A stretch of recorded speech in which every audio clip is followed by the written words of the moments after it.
Meghan Rapinoe, one of the star players of the American team, here with us this evening. Welcome. Wonderful to have you with us. Thank you. You have a day off.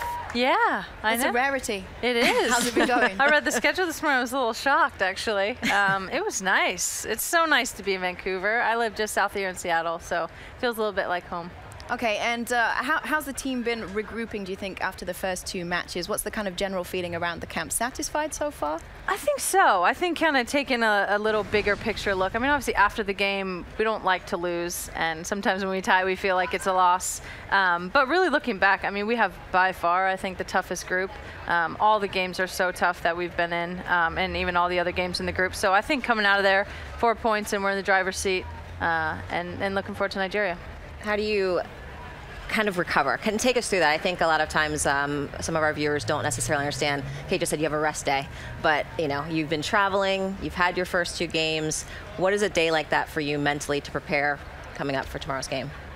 I love the World Cup setup because you don't have time to dwell on the games. You know, you can think about it for that night or maybe one day after, but today it was nice. We got to get out in the city a little bit and just relax, and sometimes you don't want to turn off, but you know, you need to just take a break, and we still have like, you know, hopefully 21 days left, so just relax a little bit. And my family's over there, so I got to see them today. Hi, fam. Yeah, so it's nice to just kind of get away from it for a little bit. Yeah, and so you have another extra day off, but how are you feeling after getting a couple goals and for representing the team here, scoring off and getting some nice I mean, someone's shots. got to do it, right? Might as well just be me. Might as well be me. And your celebrations. Yeah, there was some like planned ones maybe in the bag, but that was just, I was way too excited and out of control in that situation to be planning anything. How much are you guys focusing on Nigeria? Obviously, it's on Tuesday, but as a team, are you guys more focused on right now what you guys need to do, and are you focusing much on Nigeria? I think it's a bit of both. I mean, they're very dangerous. They've showed that in the first two games. So, you know, tons of film, and we just had our scouting report on them. But, you know, I think for us, we're happy in ways with our performance, but I think that there's things that we need to be better at. But overall, I think everyone feels good.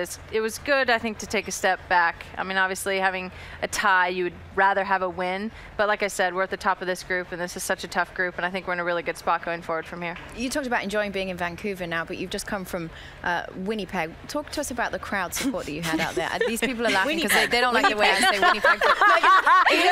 What did she say? Where did we come from? Winnipeg. We didn't come from that. Came from Winnipeg. Winnipeg. Is that okay? No, you keep your accent. Talk to us about the crowd there, because you have massive support. Yeah, I mean, it was amazing. You know, I think, you know, Winnipeg is a smaller city, obviously, compared to this, but I mean, it was insane the amount of fans that we had. The Outlaws, obviously, they're back there. Yeah, they are.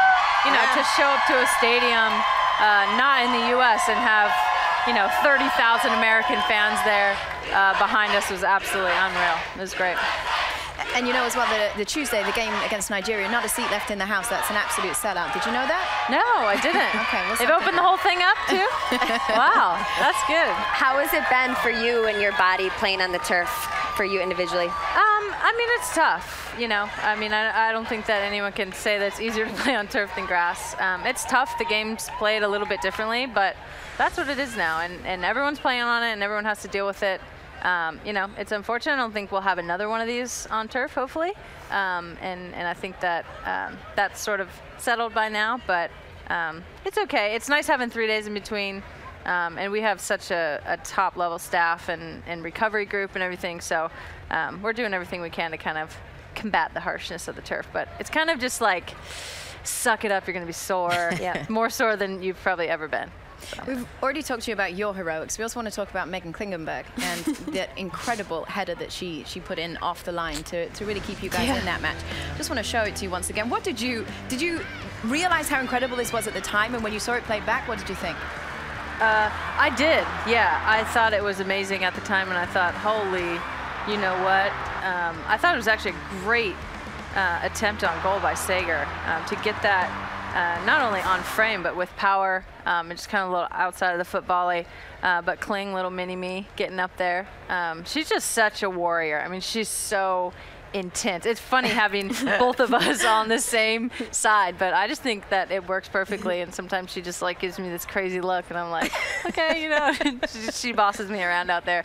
Yeah, that was huge from her. So you're both warriors. Can you do this though? This is our question. Take a look at her in action. Black belt in Taekwondo. Did you know that? I did know that she was a black belt. I've yet to see it in person, but I wouldn't. Well, there it is, I guess. I wouldn't doubt it. No, I wouldn't cross her. She's like one of those people, you know, everyone always plays that game, you know, if we were in a fight, who would you take? I'd take Kling. Take Kling. Yeah. And people are going to, you know, be unassuming of her as well, and that she's just going to like come out with her. Poor press officer Aaron Heifetz has to take the beating out there. Yeah. He loves it. Yeah, but I don't know how she has the time to be a third-degree black belt, you know, to be an elite level athlete. I know. She's third-degree black belt. Does That's she why pull I out some questioned moves it in the a little. hotel? I was like, did you buy one of those degrees, or what happened there? I don't know where she did that. Maybe she did when she was younger. Yeah. Even then, I didn't have that kind of time. special. Or in Sweden on her free time, riding bikes and doing taekwondo. Having a fika, doing a taekwondo class. Well, listen, it has been wonderful to have you with us. We do really, really appreciate you coming along. Unfortunately, we are out of time, but thank you so much, and best of luck